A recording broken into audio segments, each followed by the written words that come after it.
social book writing expert and author. I help women to overcome the fear of writing and publishing their books. And today, I'm so excited to have Yin Mee Cheah from Singapore with me. Yin is a teacher, educator, and English language consultant. She is the founder and partner of Learning Ventures, a company which provides consultancy services to book publishers. Yin Mee has consulted on, written, and published many books on English language learning. 3 years ago, she retired to focus on teaching mindfulness to adults and children. A cancer survivor, Yin believes in the power of positivity, hard work, and compassion.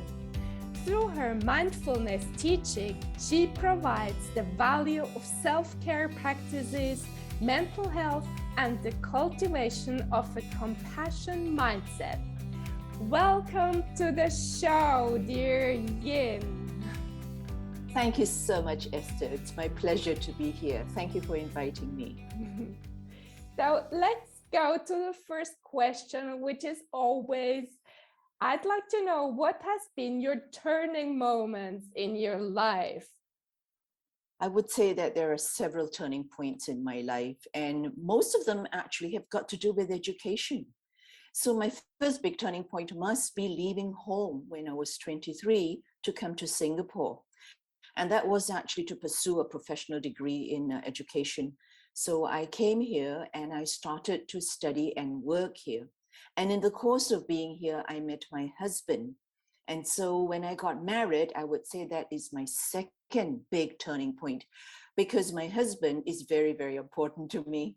He's the one who provides me all the intellectual stimulation that I need. And he's a wonderfully kind person. And he's very, very supportive. And through our relationship, I think I have benefited a lot from his support. And I wouldn't be where I am without his support. So I think my marriage was a big turning point for me. And the third turning point for me was parenthood, when I had my son. I think becoming a parent really changes a person, because you really start to learn that, you are not very important. As Khalil Gibran says, right, that children are not your own. They are arrows from the future, right? Or they are children from the future. But I think children helps keep us humble. So I think my journey as a parent also contributed to my understanding about my own personal goals in life. And it has actually given me purpose and meaning and helped shape my life's work. Yeah, I would say those are the turning points. But some people would ask me whether, having cancer was a turning point. And I would say, no, not really a turning point. It was just part of the journey I was on. That's all. And what did it teach you there? Because it also changed your life, didn't it? Yeah, it changed my life a little bit, in the sense that I realized that I have to slow down a bit because I'm always doing things very fast. But I also realized from my cancer experience that I have a lot of inner resources in me, that I can be strong, that I can actually focus on what is important, and that I don't give way to despair. So I realized really that I do have a wealth of strength in me from that experience. Yeah. So, I think I'm less afraid now of dying or of any other illness, that sort of thing. Yep. Beautiful.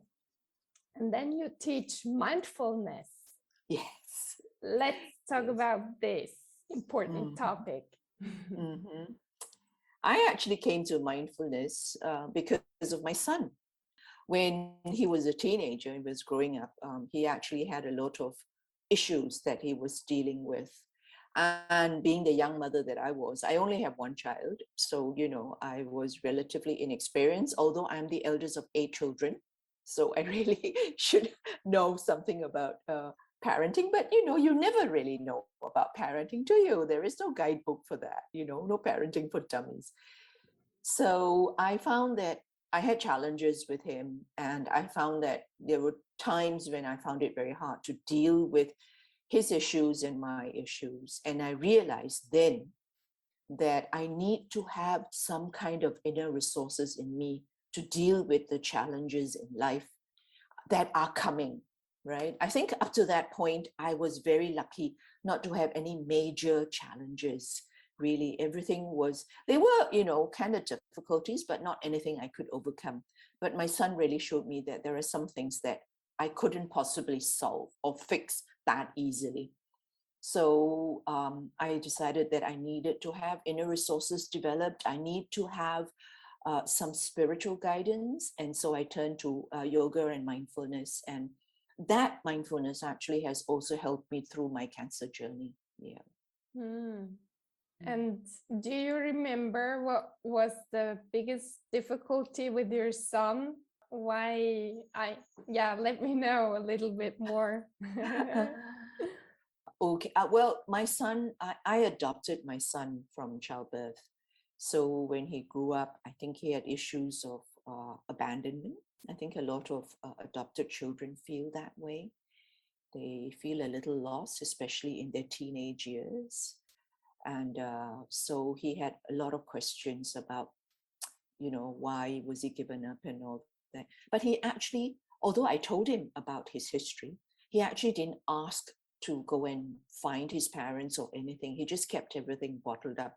And actually, it was only when he was in his early 20s that he came back and he said to me he wanted to meet his blood parents, which of course I then took him to look for them, and we found his blood mother, and they were reconciled. And I think that helped him answer a lot of questions about his origins and his sense of who he was, who he is.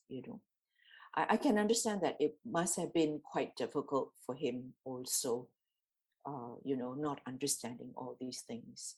And so that plus, he was in boarding school, and I think some influences from other teenagers. And I think basically trying to find himself. But he's now 32, and he's married and in a very good place already. So, so I am very pleased about how things have turned out for him and for me. Yes. Great. And then when you started mindfulness practices, and how did you feel, how you changed? What did it give you? I think one of the things that I learned through mindfulness is a greater awareness of my thoughts and emotions, and a greater awareness of your own thoughts and emotions will allow you to actually rein them in more effectively instead of letting them run wild, right? So this awareness actually helps me to have more restraint, I feel, in everything I do. Also, I learned to develop more self-compassion for myself, more self-love, and be less critical and be less, how would you say, be less hard on myself for whatever shortcomings that I've had.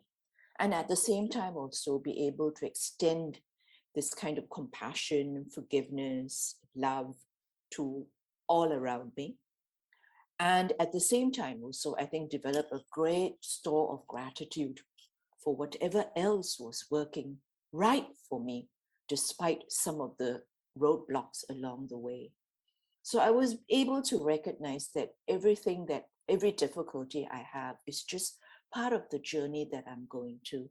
And therefore, I'm able to allow these things to happen, to accept them, instead of fighting with them and ask why, and trying to fix everything, and trying to get it all right.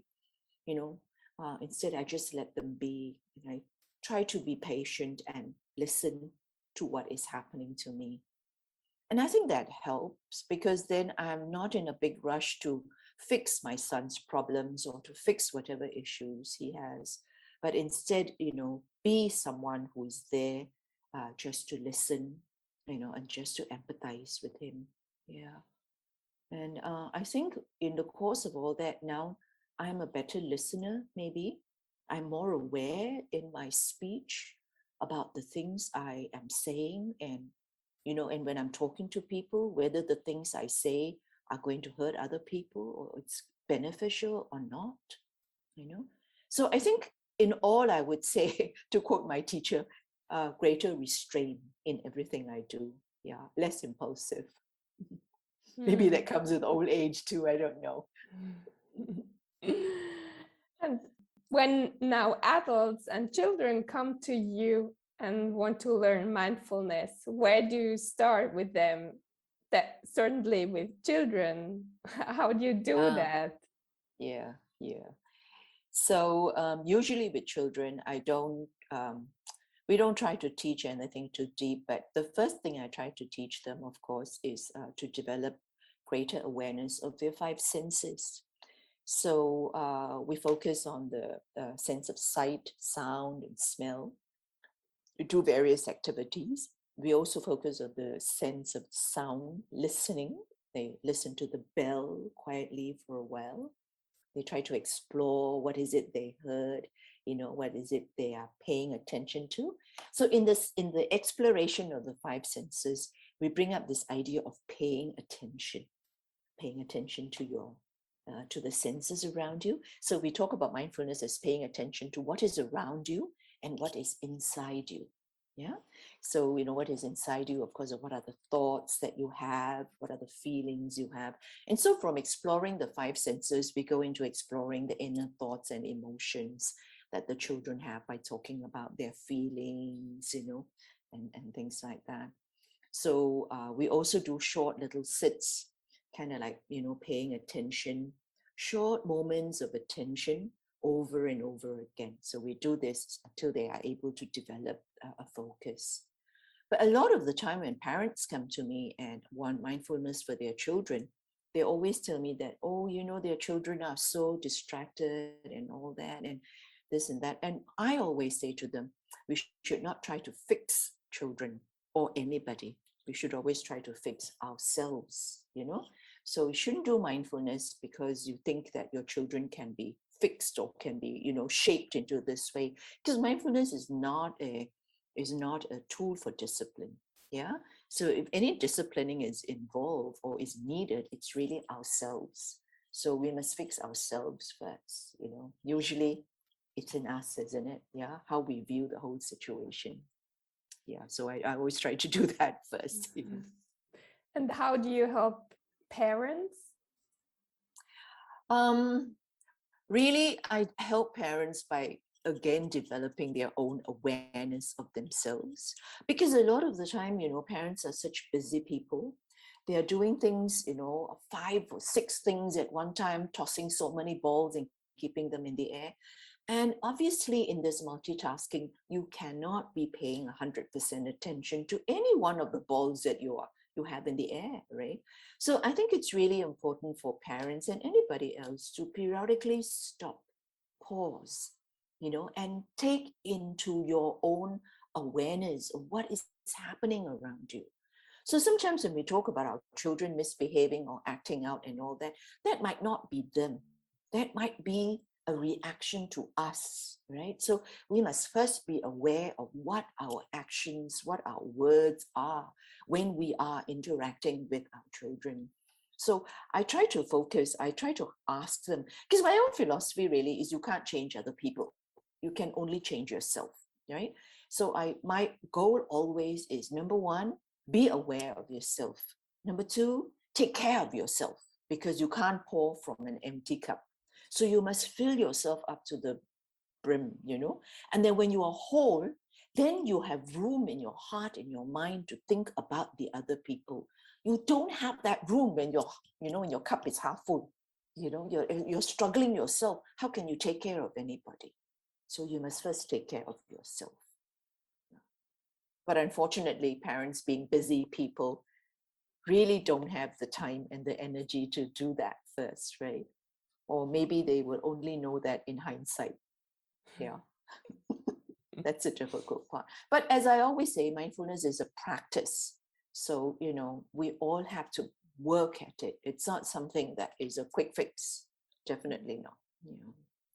What is your favorite exercise becoming more mindful? Mindful. My favorite exercise. I do think that formal sitting is very helpful. to kind of widen the space, between stimulus and response, as they say.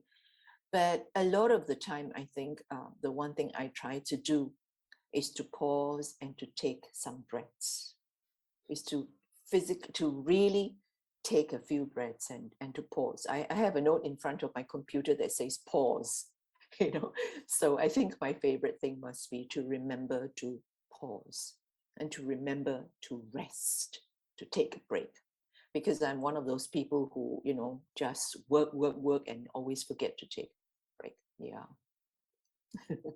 And what's the first exercise you recommend to stressed parents? I would say, pause and take 3 breaths. Yeah. Just stop. Whatever it is you're doing, just stop and take a few breaths. Close your eyes and take a few breaths. No matter how stressed out and, how emotional you are, I think just take yourself away and then stop and take a few breaths, because if you have not recovered yourself, you can't deal with anything else. You need to get yourself back on a steady keel. And I think taking 3 breaths, the science tell you, is the right thing to do. It's the thing that will help you. It sounds so simple, but it's so difficult, isn't it?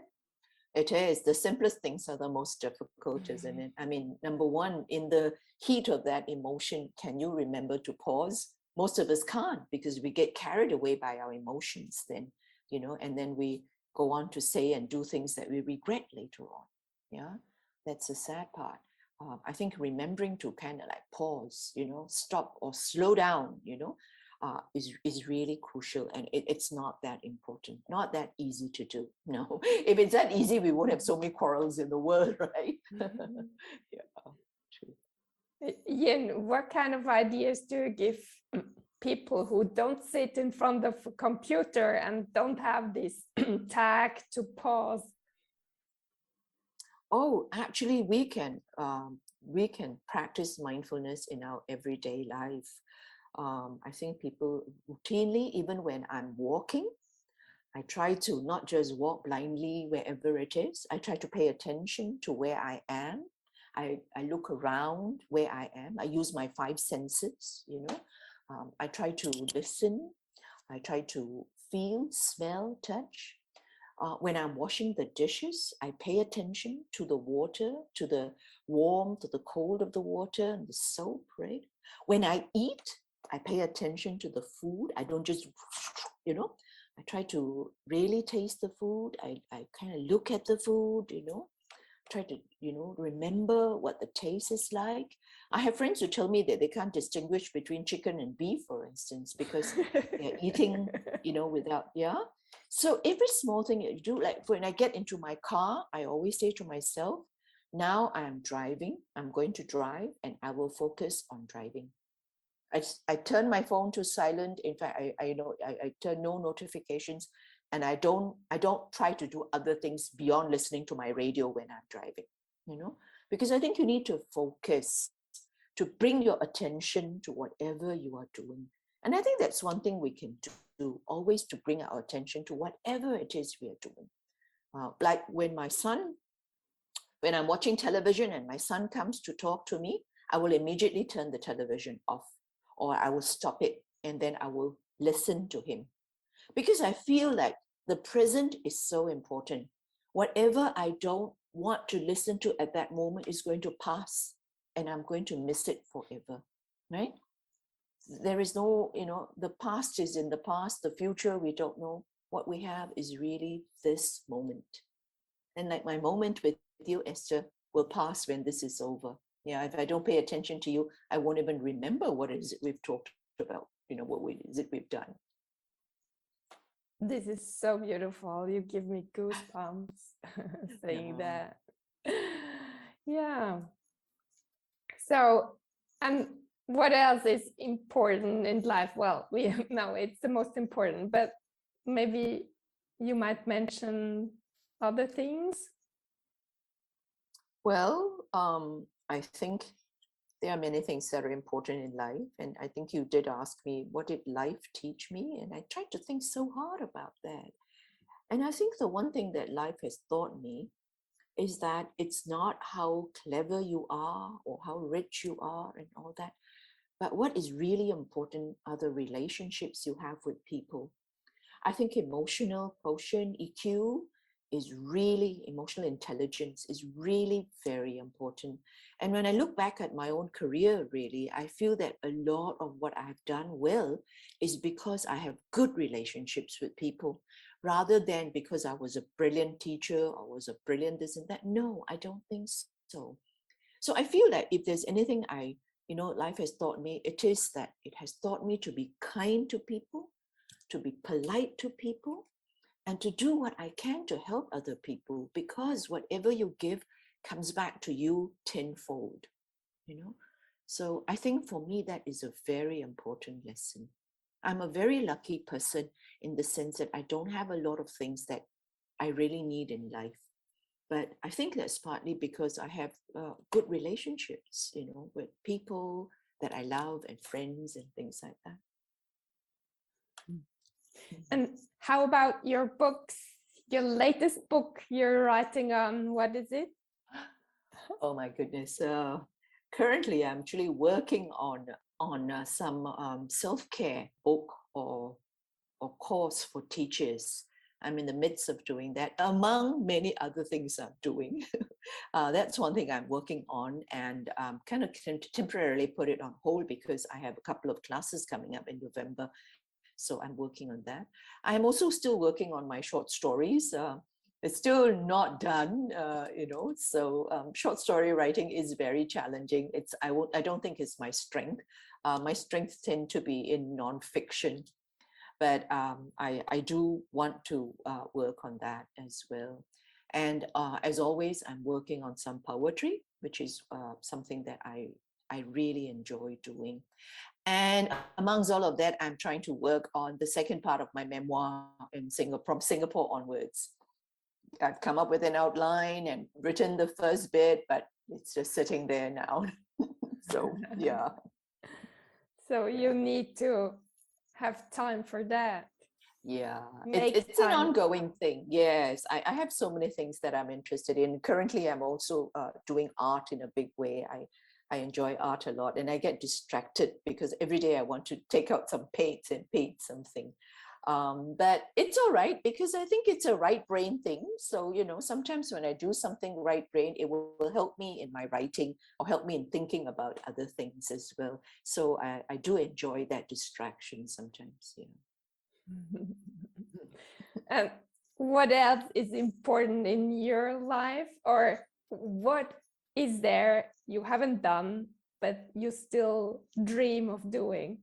Is there something? No, it's very strange, I don't really have a bucket list. People always ask me, do you have a bucket list of things you want to do? I said, no, not really. I mean, like, for instance, I have traveled a lot of places, and there are places that I still want to travel to, but I won't say that, if I don't go there, I will be miserable. No, I won't say that. I think if it's meant to be, I will be there. I will go there. If not, it won't happen, then it won't happen. Um, do I want anything else in life? No. Sometimes I think maybe I'm waiting for my son to have a child so that I can be a grandma, maybe, because I think there is always, for me, there is great pleasure and reward in helping to bring a child up. I think that is one thing that as human beings we can all contribute to and do well, that is to bring up a good human being. So, I do think that parenting and grandparenting are very important roles in life. So yes, that. And I think I told you this before. I love to write because I look at writing and art as a process. I don't have like great ambitions to publish or to be a famous artist and all that. I enjoy doing all of those things, but I don't necessarily have to end up with a product. I think the process of doing it is more important for me. It's my everyday life. These are my practices in life, my everyday practices, but they don't have to be big goals. I think they're more like intentions, how I want to live my life, rather than to have a product in the end, so to speak. There is one big thing that I'm looking forward to doing, and that is eventually to to give some money to charity, to give a lot of money to charity. I'm waiting to get my money together, and I actually would like to do some kind of philanthropy in a big way, or rather a medium way. Not that I'm that rich, but in a medium way that will make an impact. I've always done that, but this is one thing. I want to endow a chair, perhaps in the university or in teaching or something like that. But I hope to actually do that in the next few years. Yeah. So maybe if there's a bucket list thing, that is the one thing that I want to do. Yeah. Great. To work And on. Yin, where can people reach you? They can reach me on Facebook. I'm always on Facebook, and my company is called Learning Ventures. So if you look for Facebook Learning Ventures, you will find me, which is a Facebook page for teachers. I'm also on Instagram in my name, Yin Mee Cheah. So you can also find me there. Yeah. I think those are two good places to reach me. I'm quite active on my Facebook. Yes. Good. And one last word for our listeners. One last word. I am a senior, right? I'm an old person, and I meet a lot of seniors and young people all the time. And my last word to them, of course, is that we must always keep on learning. I think learning is really an important thing. I really am a believer in lifelong learning. And I think we want to keep learning, not because we want to be trendy and keep up, but I think it's important to keep ourselves alive. And I want to quote this quotation from a book that I've read, and it says, age is never a reason for not moving forward. So therefore, we should not let age keep us from moving forward. And I think we should always keep moving forward, regardless of our age. Lovely. Thank you so much, Yin. Thank you so much, Esther, for having me. It's a real pleasure talking to you.